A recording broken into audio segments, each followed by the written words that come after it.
Baghdad की पुर शोर गलियों में जहां हर तरफ रौनक और चहल, वहां की हवाओं में सदियों पुरानी दास्तानें दफन थी।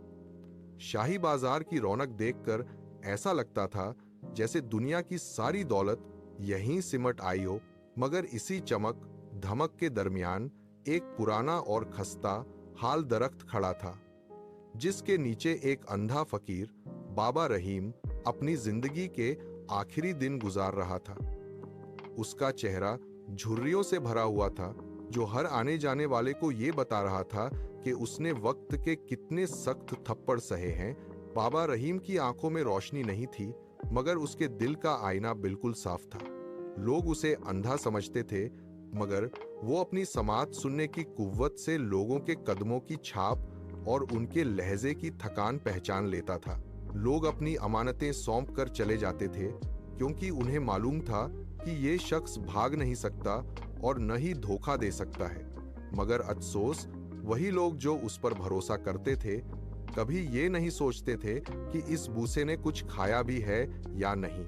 एक दिन बगदाद का सुल्तान अजफर, जो अपनी रियाया अवाम की खबर गिरी के लिए मशहूर था, भेष बदलकर बाजार निकला। उसने एक पुराना सा छोगा पहना हुआ था और चेहरे पर मिट्टी मली हुई थी, ताकि कोई उसे पहचान न सके। चलते चलते उसकी नजर बाबा रहीम पर पड़ी।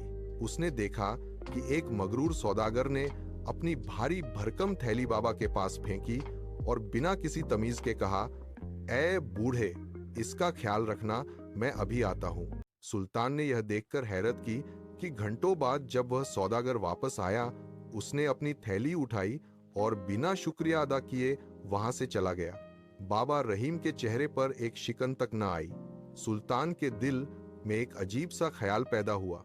उसने सोचा, क्या वाकई कोई इतना ईमानदार हो सकता है कि भूख और प्यास की शिद्दत में भी पराई दौलत को हाथ न लगाए, या फिर ये सिर्फ उसकी मजबूरी है? सुल्तान ने फैसला किया कि वो खुद बाबा रहीम का इम्तिहान लेगा।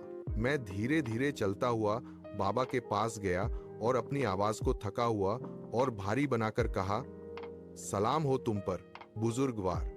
बाबा ने अपना सर उठाया और मुस्कुराकर जवाब दिया, "वालेकुम अस्सलाम बेटा, तुम्हारी आवाज में परदेश की मिट्टी की महक है।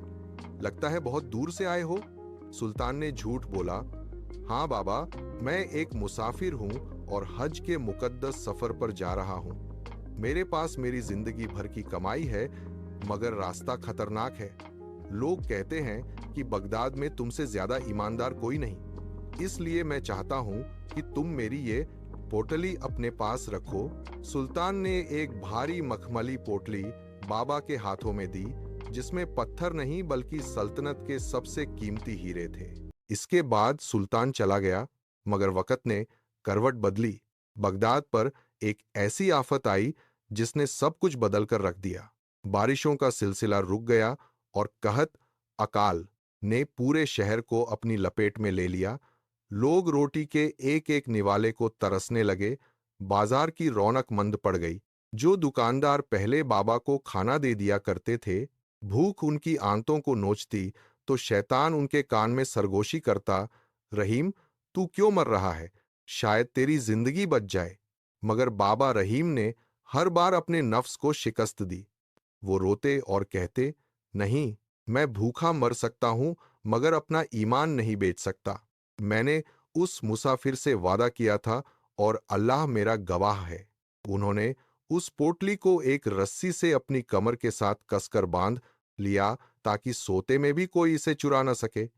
रस्सी उनके गोश्त में गड़ गई थी, मगर उन्होंने उफ तक नहीं की। 5 साल गुजर गए।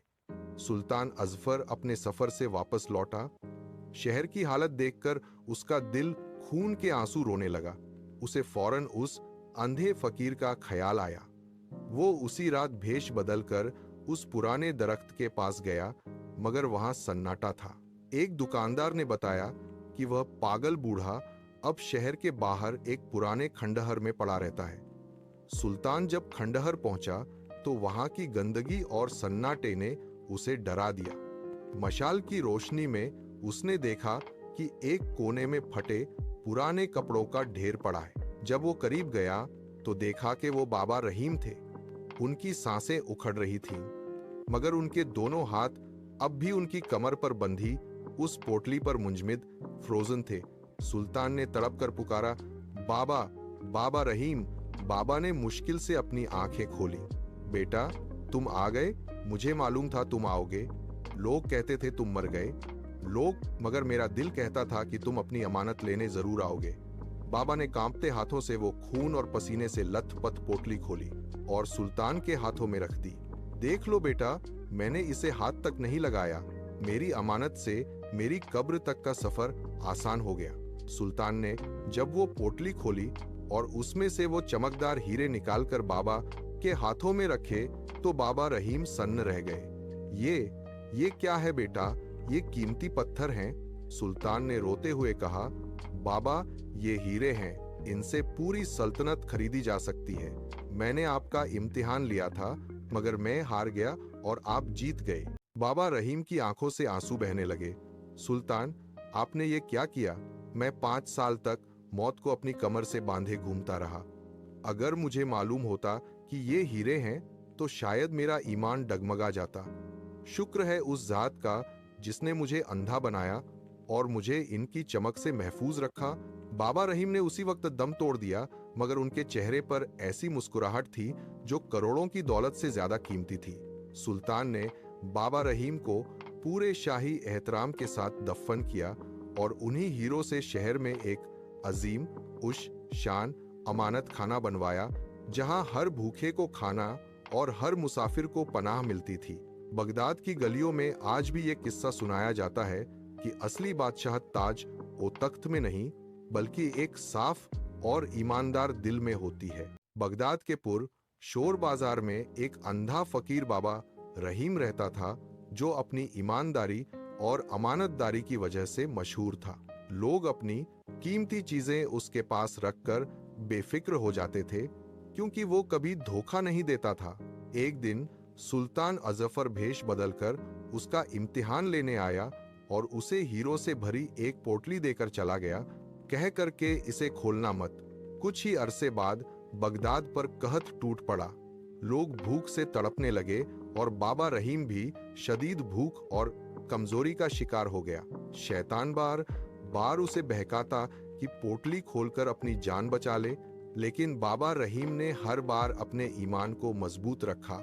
उसने पोटली को अपनी कमर से बांध लिया और 5 साल तक भूख, दर्द और तन्हाई बर्दाश्त करता रहा, मगर अमानत में खयानत न की। जब सुल्तान वापस आया और उसे बाबा रहीम की हालत का पता चला, तो वह उसे ढूंढते हुए एक खंडहर तक पहुंचा। वहां बाबा रहीम अपनी आखिरी सांसें ले रहा था, मगर उसके हाथ अब भी अमानत पर थे। उसने पोटली वापस कर दी बिना खोले। जब सुल्तान ने सच बताया कि उसमें कीमती हीरे हैं, तो बाबा रहीम हैरान रह गया और अल्लाह का शुक्र अदा किया कि उसे अंधा रखा गया, वरना शायद वो इम्तिहान हार जाता। बाबा रहीम की वफात के बाद सुल्तान ने उसकी ईमानदारी को हमेशा के लिए जिंदा रखने के लिए अमानत खाना बनवाया। यह कहानी सिखाती है कि असली दौलत ईमान और ईमानदारी है, और सच्चाई का रास्ता मुश्किल जरूर होता है, मगर अंजाम हमेशा रोशन होता है। ये था आज का सबक, एक छोटी सी कहानी लेकिन जिंदगी बदलने का पैगाम।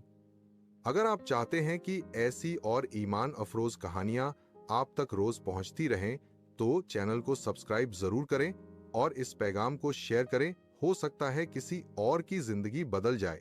अल्लाह हमें सही रास्ते पर चलने की तौफीक कर दे। आमीन।